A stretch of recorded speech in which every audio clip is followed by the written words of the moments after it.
இதானே தலைப்பகுதி. தலைப்பகுதியில் மத்தியில் கண் இருக்குது. அந்த கண்ணுக்கு சென்டர் காது குத்துற இடம் இல்லையா, அந்த இடத்துல வந்துட்டு நீங்கள் குத்துனாங்க ஆட்டோமேட்டிக்காகவே வந்து பசியை குறைக்கணும், எடை குறையணும் அப்படின்னு சொன்னால் பார்த்தீங்களா, இந்த குட்டிக்கு அது ட்ராக்கர்ஸ்னு சொல்லுவோம். இதை வந்து இந்த இடத்துல அந்த இடத்துல ஓட்டிட்டோம்னா, அதாவது இந்த இடத்துல இந்த கடைசியில் கீழே அது ஸ்டிக்கர் வச்சு ஓட்டிட்டோம்னு சொன்னாலே ஆட்டோமேட்டிக்காகவே அப்படி அழுத்தம் கொடுத்தாலே போதுமானது. அது சர்க்கரை வியாதி கட்டுக்குள் வரும். ஸோ இந்த காது அக்குபஞ்சர் சிகிச்சையை பண்ணுறப்ப உங்களுக்கு நல்ல ரிசல்ட் கிடைக்கும். இதில் வந்து நிறைய கிரானிக் டிசீஸ் இருக்கு இல்லையா, டயாபெட்டிக், சர்க்கரை வியாதி, மற்ற கிட்னி சார்ந்த பிரச்சனைகள், இது மாதிரி அலர்ஜி, ஒவ்வாமை, லங்ஸ் டிஸார்டர்,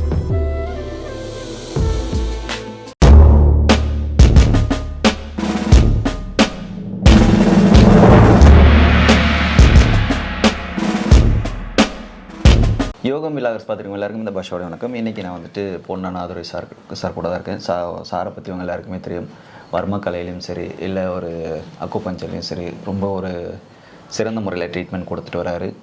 லாஸ்ட் பதில் வந்துட்டு நம்ம இந்த உள்ளங்கையில் வச்சுட்டு நம்ம என்னென்ன மாதிரியான அந்த சுஜோக்கு அக்குபஞ்சர் அந்த விஷயத்தை பற்றி சொல்லியிருந்தார். ஸோ இந்த டைம் வந்துட்டு காதில் வந்துட்டு நமக்கு ஏதாவது ட்ரீட்மெண்ட் பண்ணிக்க முடியுமா அழுத்தம் கொடுத்து? ஸோ அந்த மாதிரி விஷயங்களை அதை பற்றி கேட்க தான் வந்திருக்கோம். வாங்க பார்க்கலாம். சார் வணக்கம். வணக்கம். எப்படி இருக்கீங்க? நல்லா இருக்கேன். Okay sir.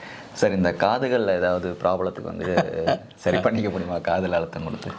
அதாவது காது அக்குபஞ்சர், இயர் அக்குபஞ்சர் அப்படின்னு சொல்கிறது, அல்லது ஆரிக்குலோதெரப்பின்னு சொல்கிறோம். ஓகே. இப்போ காதில் உள்ள அக்குபஞ்சர் புள்ளிகளை மட்டுமே தூண்டுதல் செய்து நோயை குணப்படுத்தும் முறை, அதான் இயர் அக்குபஞ்சர்னு சொல்கிறோம்.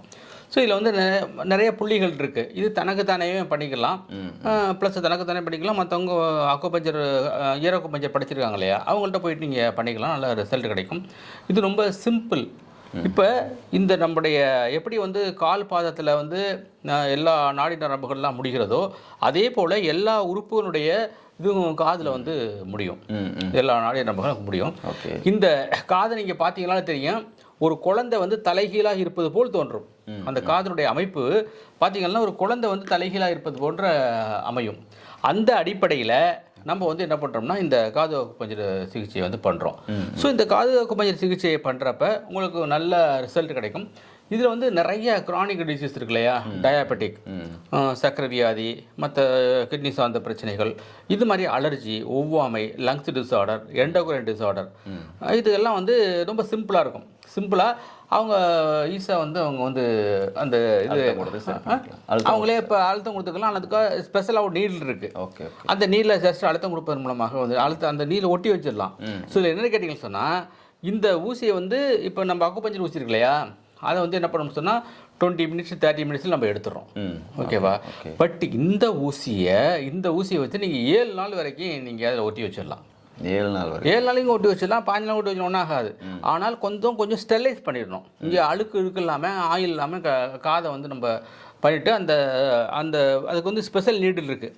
அது வந்து நம்ம ப்ரெஸ் நீடில்னு சொல்லுவாங்க. இது மாதிரி இருக்கும். இப்போ ப்ரெஸ் மாதிரி இருக்கும்.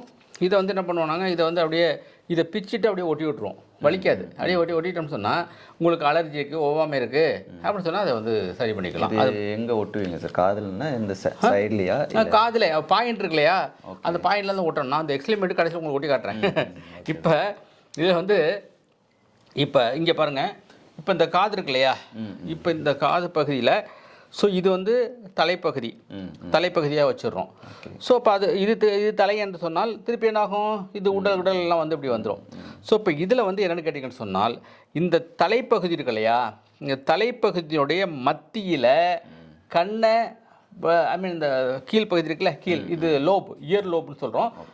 இந்த லோபில் வந்து பார்த்தீங்கன்னு சொன்னால் சென்டர் பகுதியில் வந்து கண்ணை வலுவடைய செய்கிற அக்குபஞ்சர் பாயிண்ட் இருக்குது. இப்போ நம்ம யாராச்சும் ஏமாத்த பார்க்குறோம் சும்மா விளையாட்டுக்கு, மாப்பிள்ளை எனக்கு காது குத்தியாச்சு மாப்பிள்ளை அப்படின்னு சொல்கிறோம் இல்லையா. அது என்னென்னு கேட்டிங்கன்னா, எனக்கு காது குத்தியாச்சு, எனக்கு கண்ணு நல்லா தெரியும், டோன்ட் சீட் மீ, என்னை வந்து ஏமாத்தாரா அப்படின்னு சொல்லி அர்த்தம். அது எனக்கு காது குத்தியாச்சு சொல்கிறோம் இல்லையா, அதான் காது குத்தியாங்க, அது மாதிரி தான். ஸோ இந்த காது குத்துவது என்பது வந்து பார்த்திங்கன்னா ஒரு சடங்காக நம்முடைய முன்னோர்கள் தமிழக கலாச்சாரத்தில் வந்துருக்காங்க. தமிழக கலாச்சாரத்தில் அதுக்கு வந்து கிடாவட்டி அது வெட்டி காது குத்துனாலையா, அப்போ இந்த காது குத்துறது வந்து வெரி வெரி இம்பார்ட்டன்ட். இப்போ இந்த காது குத்துனா கண்ணு நல்லா தெரியும், கண்ணு தெரியும். காதுக்கும் கண்ணுக்கும் சம்மந்தம் இருக்கு சார்? சம்மந்தம் இருக்கா ரெண்டுக்குமே, காதுக்கும் கண்ணுக்கும்? கண்ணுக்கு இருக்குது. இந்த காது கரஸ்பாண்டன்ஸ் இருக்கு இல்லையா, இந்த இதுக்கும் இங்கே பார்த்து இங்கே காட்டுங்களா, இந்த சென்டர் இருக்குது, இதுதான் தலைன்னு சொல்கிறோம். இதானே தலைப்பகுதியில் மத்தியில் கண் இருக்குது. அந்த கண்ணுக்கு சென்டர் காது குத்துற இடம் இருக்கு இல்லையா, அந்த இடத்துல வந்துட்டு நீங்கள் குத்துனாக்க ஆட்டோமேட்டிக்காகவே வந்து கண் வந்து நல்லா இதாயிரும், தெரியும்.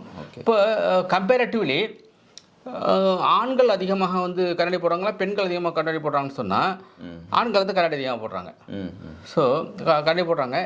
பெண்கள் ஏன் கண்ணாடி போடுறாங்க, அவங்களுக்கு பெரும்பாலும் அக்குப்பஞ்சர் பண்ணி வச்சுருக்காங்களே, அங்கே வந்து காது குத்தி வச்சுருக்காங்களே, அது தோடு போட்டு வச்சுருக்காங்க இல்லையா, அது கண்ணை வந்து வெளியிட செய்யும்.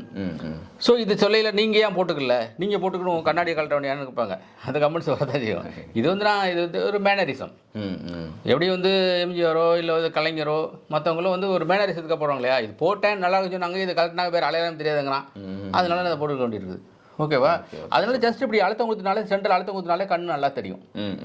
ஓகேவா? ஸோ இது இந்த சென்டர் இருக்கு இல்லையா, இந்த சென்டர் இந்த காது சென்டருக்கும் பக்கவாட்டில் இந்த காது சென்டர் புள்ளி இருக்கு இல்லையா, இந்த காது குத்துற இடம் இருக்கு இல்லையா, அதுலேருந்து பக்கவாட்டில் அந்த சைடில் ரெண்டுக்கும் வந்து காது பாயிண்ட் இருக்குது.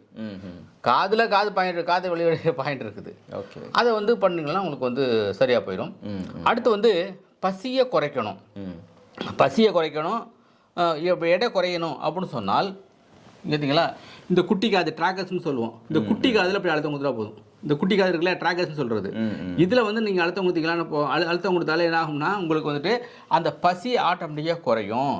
பசி குறைஞ்ச உடனே நம்ம நிறைய ஓவர் ஈட்டிங் இருக்கு இல்லையா, அது குறையும். அப்போ ஓவர் ஈட்டிங் குறையில என்ன ஆட்டோமேட்டிக்காக நம்மளுக்கு என்ன ஆகும், குறையும். அதான் வந்து கான்செப்ட். அது அடுத்து மிக முக்கியமாக இதில் வந்து பார்த்தீங்கன்னு சொன்னால் ஆன்டி அலர்ஜி பாயிண்ட்ஸ் இருக்குது. ஒவ்வாமையை எதிர்க்கின்ற புள்ளி இருக்குது. அது எங்கே இருக்கு கேட்டிங்கன்னா, இங்கே பாருங்கள், இந்த காதினுடைய மேல் பகுதி, இந்த உச்சி இருக்கு இல்லையா, உச்சி சென்டர் உச்சி, அதில் தான் வந்து உங்களுக்கு வந்து அந்த இருக்குது.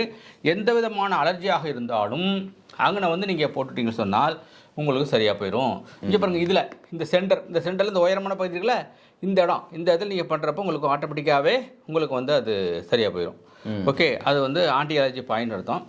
அடுத்து வந்து மிக முக்கியமாக நீங்கள் தெரிஞ்சுக்க வேண்டியது வந்து இந்த பகுதி கீழே இருக்கு இல்லையா, இந்த கீழே வந்துட்டு இருக்குல்ல, அந்த பகுதி வந்து பார்த்தீங்கன்னு சொன்னால் கீழே இது எண்டோக்ரைன் பாயிண்ட். இந்த இடத்துல கீழே ஜஸ்ட் இப்படி அழுத்தம் கொடுத்தீங்கன்னா போதுமானது.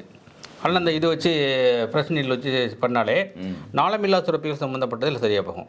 இப்போ நாளமில்லா சுரப்பிகள் என்று சொன்னால் thyroid, parathyroid, pituitary gland, pineal gland, testis, ovaries, thymus, இது மாதிரியான பிரச்சனைகள் இருக்கு இல்லையா, அது எல்லாத்துக்குமே இது சரியாக போகும். அடுத்து சர்க்கரை வியாதி சரியாக போகும். ஏன்னா இது பேங்கரியாஸை தூண்டுதல் செய்கிறதுனால இதை வந்து இந்த இடத்துல அந்த இடத்துல ஓட்டிட்டோம்னா, அதாவது இந்த கடைசியில் கீழே அது சிக்க வச்சு ஓட்டிட்டோம்னு சொன்னாலே ஆட்டோமேட்டிக்காகவே அப்படி அழுத்தம் கொடுத்தாலே போதுமானது, சர்க்கரை வியாதி கட்டுக்குள் வரும். ஸோ இது வந்து பண்ணிக்கலாம். ஸோ இதில் வந்து பார்த்திங்கன்னு சொன்னால் இந்த பகுதி இது ட்ராக்கர்ஸ்னு சொல்கிறோம். இது ட்ராக்கர்ஸு, இது ஆன்டி ட்ராக்கர்ஸ். ஸோ இந்த இடத்துல நீங்கள் அழுத்தம் கொடுத்தீங்கன்னா உங்களுக்கு வந்து என்ன சொன்னேன், பசி வந்து குறைஞ்சி வெயிட் குறையும்னு சொன்னேன். ஸோ இந்த இடம் இருக்கு இல்லையா, இந்த இடத்துல வந்து பார்த்திங்கன்னு சொன்னால் இது செர்விக்கல் ஏரியா. அப்போ கழுத்து வலி இருந்துச்சுன்னா இந்த இடத்துல நல்லா அழுத்தம் கொடுத்தா சரியாக போயிடும். ஓகே, அடுத்து இது எல்லாம் பார்த்திங்கன்னா இது தொராசிக் ஏரியா. இது வந்து தொராசிக் ஏரியா. இந்த இடத்துல வந்து லம்பர் ரீஜன், ரொம்ப இந்த அடிமுதுகில் வலி இருக்குது அப்படின்னு சொன்னால் இந்த இடத்துல அழுத்தம் கொடுத்தாலே சரியாக போகும். இந்த இடத்துல அழுத்தம் கொடுக்கணும், அல்லது வந்து ஸ்டிக்கர் ஒட்டிக்கலாம். ஸோ அடுத்து மிக முக்கியமான பாயிண்ட் வந்து பார்த்திங்கன்னு சொன்னால் இங்கே பாருங்கள். ஸோ இந்த இடத்துல இது வந்து சயாட்டிக் பெயின், அந்த இடத்துல சரியாக போயிடும். அடுத்து வந்து கர்ப்பப்பை சார்ந்த பிரச்சனை இந்த எண்டில் இந்த இடத்துல நீங்கள் பண்ணால் சரியாக போயிடும். ஓகேவா? அடுத்து அந்த இடத்துல சரியாக போயிடும். இதுதான் மேலே ஆன்டி அலர்ஜி சொன்னேன். ஒவ்வாமை எதிர்க்கின்ற புள்ளி இந்த ஓரத்தில் இருக்குன்னு சொன்னேன். ஸோ இது வந்து இது மாதிரி பண்ணுறப்போ உங்களுக்கு வந்து நல்ல ரிசல்ட் கிடைக்கும். இப்போ தெளிவாக இதில் காட்டுறேன். ஸோ இந்த கீழ்ப்பகுதியில் இந்த இடத்துல எண்டோக்ரைன் பாயிண்ட் இருக்குது. இதை வந்து நீங்கள் பண்ணால் சரியாக போயிடும். ஸோ இந்த இடத்துல ட்ராக்கர்ஸ் சொல்கிறோம் இல்லையா, இந்த இடத்துல நீங்கள் பண்ணுறப்ப பசி வந்து குறைஞ்சி போயிடும். இதை நம்ம முதல்ல எக்ஸ்பிளைன் பண்ணிட்டேன். ஸோ இப்போ இதில் வந்து பார்த்திங்கன்னு சொன்னால் இதுதான் வந்து இது கழுத்து பகுதி, இது ஃபுல்லாக செர்விக்கல் வெர்டிபிரல் காலம். ஸோ இப்போ இது எல்லாத்தையும் நீங்கள் ஸ்டிமுலேட் பண்ணுறப்ப உங்களுக்கு ஆட்டோமேட்டிக்காக என்ன ஆகும்னு சொன்னாக்க அந்த முதுகு தண்டு வலி முதுகுல பிரச்சனை எல்லாமே சரியாக போயிடும். ஓகேவா? அடுத்து வந்து ஸோ இந்த கர்ப்பப்பை பிரச்சனை இருக்குன்னு சொன்னால் ரொம்ப ரொம்ப அற்புதமாக இந்த எண்டில் இந்த கீழே உள்ள பகுதி இருக்கு இல்லையா, இந்த இதில் நீங்கள் அழுத்தம் கொடுத்தீங்கன்னா சரியாக போயிடும். இந்த இது நல்லா அழுத்தம் கொடுத்தா ஸ்டிக்கர் உடனே சரியாக போயிடும். அடுத்து இந்த இடம் பார்த்திங்கன்னா மனம் சார்ந்த பிரச்சனைகள், தூக்கமின்மை, மனம் சார்ந்த பிரச்சனைகளுக்கு இதுக்கு சரியாக போயிடும். இதை நம்ம சொன்ன மாதிரி ஆண்டையில் இருக்கு இல்லையா, ஒவ்வாமை இருக்கு இல்லையா, அதை வந்து பண்ணிக்கிறது. இப்போ வந்து பார்த்திங்கன்னா நம்முடைய முன்னோர்கள் வந்து பார்த்திங்கன்னா காதை பிடிச்சி உரிப்பாங்க, வாத்தியார் காதை பிடிச்சி உரிப்பாங்க, காதை பிடிச்சி கிள்ளுவாங்க இல்லையா, அது வந்து நினைவாட்டில் அதிகரிப்பு காதை பிடிச்சி பண்ணுறாங்க இல்லையா. அதுக்காக இன்னும் இறைவனை வணங்கல என்ன பண்ணுவாங்க, அப்படி தோப்பு கண்ணம் போடுறாங்க இல்லையா, அதுவும் வந்து பார்த்தீங்கன்னு சொன்னால் இந்த நம்ம உள் உறுப்புகளையெல்லாம் வந்து நம்ம தூண்டுதல் செய்வதற்காக தான் அந்த மாதிரி பண்ணுறாங்க. அது மாதிரி நிறைய விஷயங்கள் நம்ம வந்து பாரம்பரியமாக பண்ணுறப்போ உங்களுக்கு வந்து நல்ல ரிசல்ட் கிடைக்கும். முதல்ல இந்த காதை வந்து நம்ம க்ளீனாக வச்சுக்கணும். நம்ம குளிக்கல என்ன பண்ணுவாங்கன்னா இதை வந்து யாரும் க்ளீன் பண்ணுறது கிடையாது. அப்போ இதை நல்லா க்ளீன் பண்ணி நல்லா பண்ணிவிட்டு இது பண்ணாலே உங்களுக்கு வந்து சரியாக போகும். இந்த காதை வந்து ஜஸ்ட் இப்படி நல்லா இப்படி ஃபுல்லாக டோட்டலாக அழுத்தினாலே என்ன ஆகிடும்னா ஆட்டோமேட்டிக்காக உங்களுக்கு வந்துட்டு நல்ல ஆரோக்கியம் கிடைக்கும். ஸோ இது மாதிரி பண்ணி பண்ணுறப்ப நல்லா உங்களுக்கு ஒரு ஆரோக்கியம், நீங்களாக ஆரோக்கியத்தை பெறுவதற்கு ஒரு எளிமையான வழியாக அமையும். சூப்பர். இந்த வழிமுறைகளை வந்து நம்ம கற்றுக்கணும், அது சொல்லித்தரேன் சார். இப்போ இது வந்து நம்ம வந்து ஓரலாக நீங்கள் எப்படிலாம் பண்ணிக்கணும் அப்படின்னு சொல்லியிருக்கோம். இது ப்ரொஃபஷனலாக பண்ணி இது எப்படி நம்ம வந்து ஒரு அக்குபஞ்சர் நிபுணராக ஈர அக்குபஞ்சர் நிபுணராக வர்றதுக்கு வந்து ஆரிக்குலோதெரபிஸ்ட்னு சொல்லுவாங்க. இதை வந்து நம்ம நல்லா தெளிவாக சொல்லித்தரோம். அது பவர் பாயிண்ட் ப்ரெசன்டேஷன் போட்டு கரெக்டான லொக்கேஷன் காட்டி டெமோ பண்ணி அவங்களுக்கு சொல்லித்தரோம். ஸோ இதில் வந்து நிறைய எக்ஸ்பர்ட்ஸ் இருக்காங்க இல்லையா. ஆமாம் சார். நிறைய ஒரு எக்ஸ்போர்ட் ஆகி நிறைய எக்ஸ்பர்ட்ஸ் இந்த ஈர அக்குபஞ்சரில் பண்ணி நிறைய சாதிச்சவங்க இருக்காங்க. இப்போ நாங்கள் வந்து எக்ஸ்பர்ட்ஸாக உருவாக்கிடுவோம். உருவாக்கி இதை வந்து நாங்கள் சொல்லித்தரோம். Super sir. இப்போ நம்ம காதுகளில் வச்சுட்டு எந்தெந்த மாதிரியான பிரச்சனைகளுக்கு வந்துட்டு நீங்கள் அது அழுத்தம் கொடுத்து சரி பண்ணலாம் அப்படின்ற மாதிரி சொல்லியிருக்கீங்க. ரொம்பவே யூஸ்ஃபுல்லாக இருந்துச்சு. என்ன விவர்ஸ், அதாவது காதுகளில் வந்துட்டு நமக்கு ஏதாவது ப்ராப்ளம்னா ஸோ சார் வந்து இந்தந்த பிரச்சனைக்கு இந்தந்த இடத்துல அழுத்தம் கொடுத்தா ஸோ நிச்சயமாக அது க்யூர் ஆகும் அப்படின்ற மாதிரி சொல்லியிருக்காங்க. நீங்களும் அதை வந்து யூஸ் பண்ணி பாருங்கள் அந்த மெத்தடை. ஸோ நிச்சயமாக ஒரு நல்ல ரிசல்ட் தான் கொடுக்கும். நீங்கள் இதை பயிற்சியாக கற்றுக்கணுன்னா நம்பர் இருக்குது. ஸோ அந்த நம்பர் கான்டெக்ட் பண்ணி நீங்கள் சார்கிட்ட பேசிக்கலாம். ரொம்ப நன்றி. நன்றி, வணக்கம், சந்திப்போம். இதே மாதிரி அடுத்த இன்னொரு பதிவில் வந்து உங்களை பார்க்குறேன். அது வரைக்கும் பாஷா, நன்றி.